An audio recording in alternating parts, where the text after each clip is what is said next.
নমস্কার।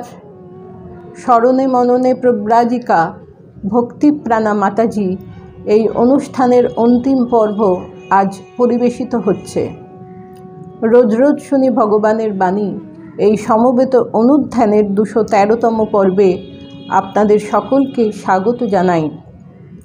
বেশ কয়েকদিন ধরে আমরা আলোচনা করছি প্রব্রাজিকা ভক্তিপ্রাণা মাতাজির অপূর্ব জীবনের কিছু স্মরণীয় ঘটনা।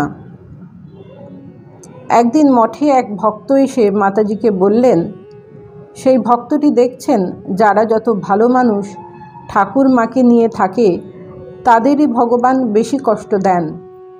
এমন অন্যায় অবিচার কেন? মাতাজিকে কেউ কোনো দিন উত্তেজিত হতে দেখেননি, কিন্তু সেদিন বারবার একথা শুনে মাতাজি একটু উঁচু গলায় তাকে বললেন, কে কার প্রতি ন্যায় বা অন্যায় করছে সে বিচার করবার তুমি কে? মায়ের লীলা কে বুঝতে পারে?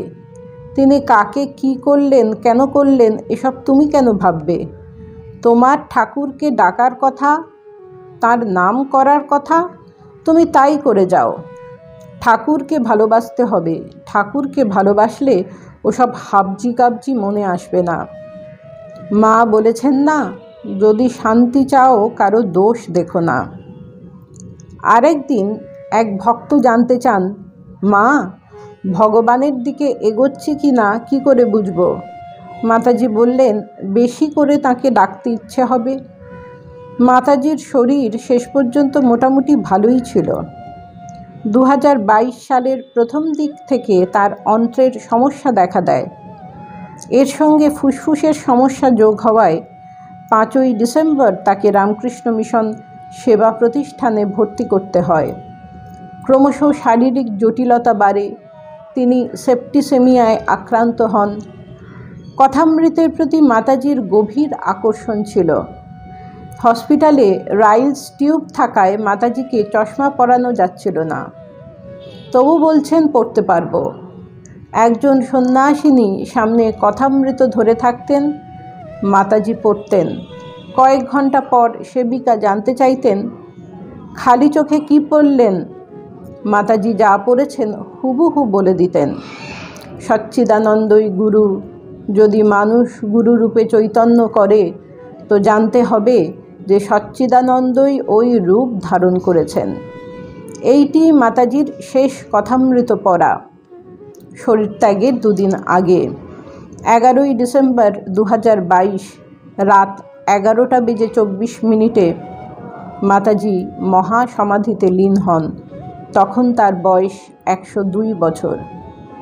শ্রীরামকৃষ্ণ পার্ষদদের দীক্ষিত সন্তানদের মধ্যে মাতাজি ছিলেন সর্বশেষ। শ্রী সারদা মঠের প্রথম 8 জন সন্ন্যাসিনীর তিনি শেষ প্রতিনিধি। তাই বলাই যায় তার মহাপ্রয়াণে একটি যুগের অবসান হলো। তার গুরুদেব স্বামী বিজ্ঞানানন্দজির মতোই তিনি ছিলেন চতুর্থ সংঘ অধ্যক্ষ। গুরুর সঙ্গে আরও একটি কৌতুককর সাদৃশ্য তাঁর ছিল। মাতাজি দেহত্যাগের আগে কয়েকদিন ধরে হিন্দিতে কথা বলছিলেন।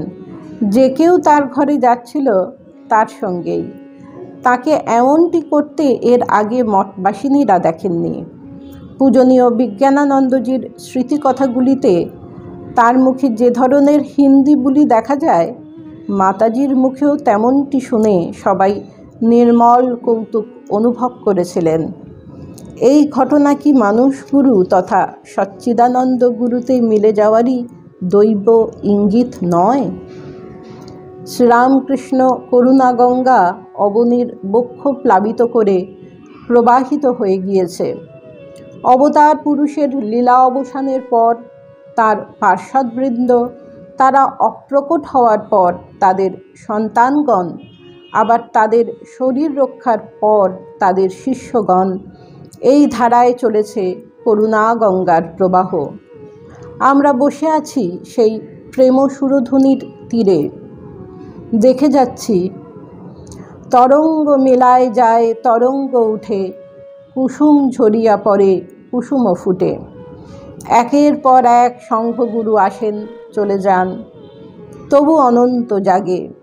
স্বামী প্রেমেশানন্দজির ভাষায় দুর্গা প্রতিমা বিসর্জন দেওয়া হয়, আবার আরেক প্রতিমা তার জায়গায় বসিয়ে পূজা করা হয়। আমাদেরও এক একজন শঙ্খগুরু চলে যাচ্ছেন, শূন্য স্থানে আবার আমরা নতুন প্রতিমা বসাচ্ছি। এ প্রতিমা ঠাকুরেরই প্রতিমা। গঙ্গায় বিসর্জিত প্রতিমা তো গঙ্গাতেই লীন হয়ে থাকে। যে তরঙ্গ মিলিয়ে গিয়েছে সে তো নদীতেই মিশে আছে। তাই শ্রীরামকৃষ্ণ গঙ্গায় মিশে আছেন সকল শঙ্খগুরু। এখানে কেউ কোথাও যান না, নাহি ক্ষয় নাহি শেষ। তাদের সঙ্গে তাই আমাদের বিচ্ছেদও ঘটতে পারে না। ধ্যানগম্য হয়ে তারা আমাদের অন্তরের অন্তরতম হয়ে যান। নমস্কার।